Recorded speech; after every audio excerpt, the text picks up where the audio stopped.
flexibility section of our workout now. So what that's going to do is improve your range of motion. So when we're doing any form of stretches or exercises, it's just going to help if we've stretched all those muscles off. So we're going to be working with some maintenance stretches and some developmental stretches, and I'll take you through all of those as we go. So we're going to first of all go into the child's pose.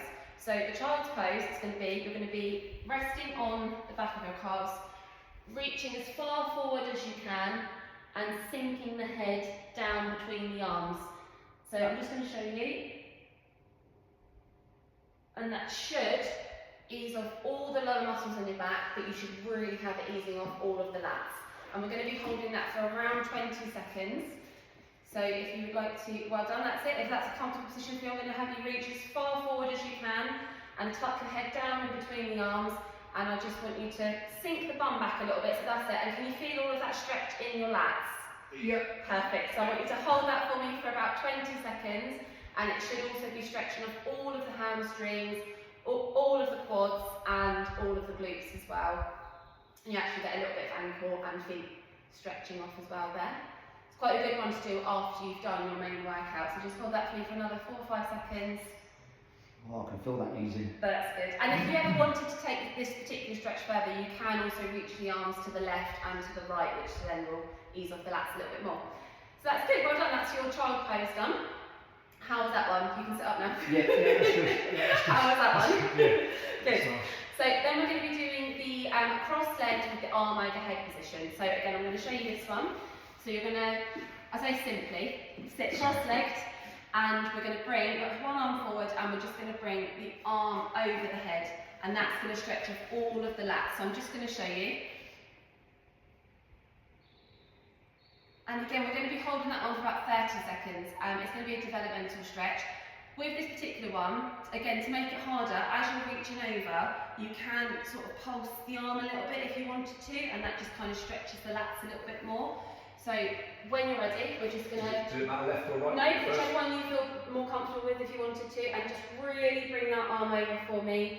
Try and point the fingers sort of towards the floor if you can, just to, that's it, well done, and really stretch that. Can you feel it all in the lats? Yeah. And if you wanted to stretch those lats up a little bit more, you could pulse the arm, but if you're getting a good stretch anyway, I wouldn't worry too much about that.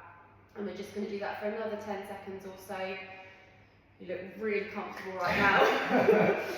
Cross-legged isn't my favourite. That's good, no, that's fine. We'll only get you to do it on that one. And then if you'd like to do the other arm as well, exactly the same as what you've just done, but this is just improving all your range of motion, which is just going to help in all lifts and every part of your workout. Well done. I'm just going to hold that for another sort of 10 seconds or so. We're aiming for about 30 seconds on each side. Well done, that's about 30 seconds. So if you'd like to stand up, we'll go into our third pose, which is simply going to be to touch the toes. And that's going to be a hamstring stretch, and you'll also obviously ease off the quads and the calves. And we're going to hold that for about 20 seconds. So I'm just going to show you. So I want your feet quite close together, and I want you to reach down and touch the toes as much as you can, tucking the head under. So in this way. And again, to make it a bit harder, try and tuck the head in between the arms, bringing it down. And again, if you wanted to make it a bit trickier, you could sort of bend and stretch just to pulse the legs. But we're going to hold that for about 20 seconds, and you should get a real stretch within the hamstrings and the quads.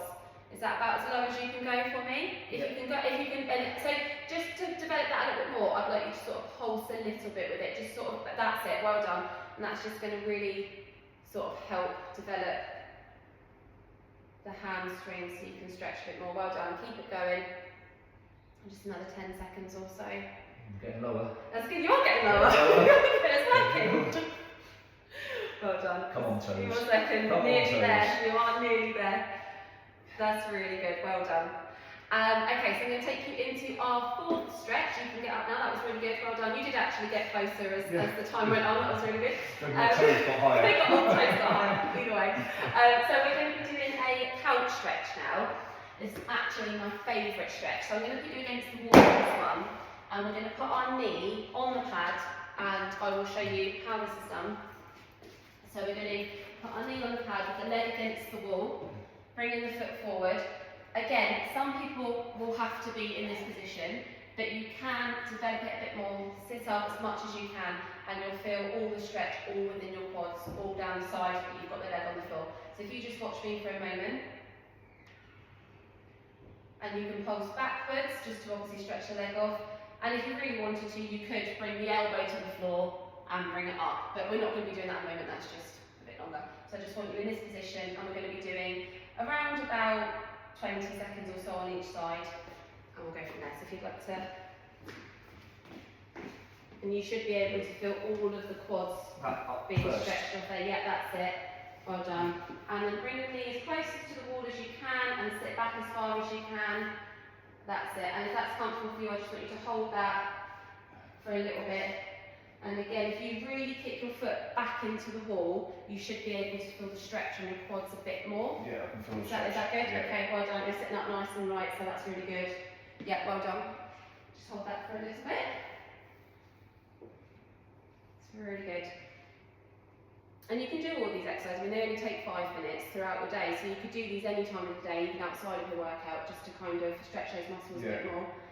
And when you feel like that's easy enough, if you'd like to swap to the other leg for me.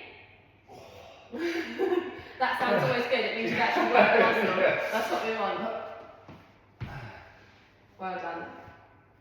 That's really good. And then I think sit this up. one's tighter. I was going to say actually, you've got your leg a bit further forward, so it does look a bit tighter, but that's fine. Usually do. I find my left one is a bit tighter. Maybe pulse your foot into the wall a little bit more and squeeze the glutes as well. And again, that's just going to keep on working that muscle up. Well done. Okay, and we're just going to take you into the last stretch now when you feel comfortable. If you'd like to, if you lean down to the floor to get yourself out, that's it. Well done. I always fall over on that bit, so that's good. That's good. We're going to take you into the last one. It's a bit of a funny one. It's going to be the cross star, they call it. So you're going to be, I don't know if you've done this stretch before, but we'll give it a go. So you're going to come down facing the floor. Your arms are going to be out with your legs straight, and you're going to bring your left leg as far as you can to the back of the right hand side. Okay. So I'm just going to show you. Keeping my hands on the floor. Keeping your hands on the floor. And aiming to touch your foot to the opposite side of the floor. You don't have to touch the floor, but that's the aim of the game. And that's going to stretch off all the lower back and also your lats as well. And we're going to be doing around 30 seconds. But again, if you can't touch the floor, just sort of pulse the foot over. So that's really good. Well done. And then keep pulsing that, and then you can bring it back. And to the other side. That's, oh, sorry, no, that was me. Sorry. That's really good, well done. And really good, and you can go back again. So it's around, we're going to aim to do 30 seconds on each side, but I do realise that is quite a long time to hold that position. So as long as we're getting a 30-second stretch on both sides to make it a developmental stretch, that's good. And you should be feeling the stretch all on the lower back and all on the lats, that's really good. Well done. That's really good, and that's about 30 seconds in total. So that's, and you can jump up now, so that's really good, well done, that was a good one. So that's around about 5 minutes for the flexibility section, which is what we're going to be aiming for throughout the session. But as I say, you don't need to do that during every session, just a couple of times a day or a few times a week whenever you've got time, and that will really help us along with all of our movements. That's great, well done, that's really good.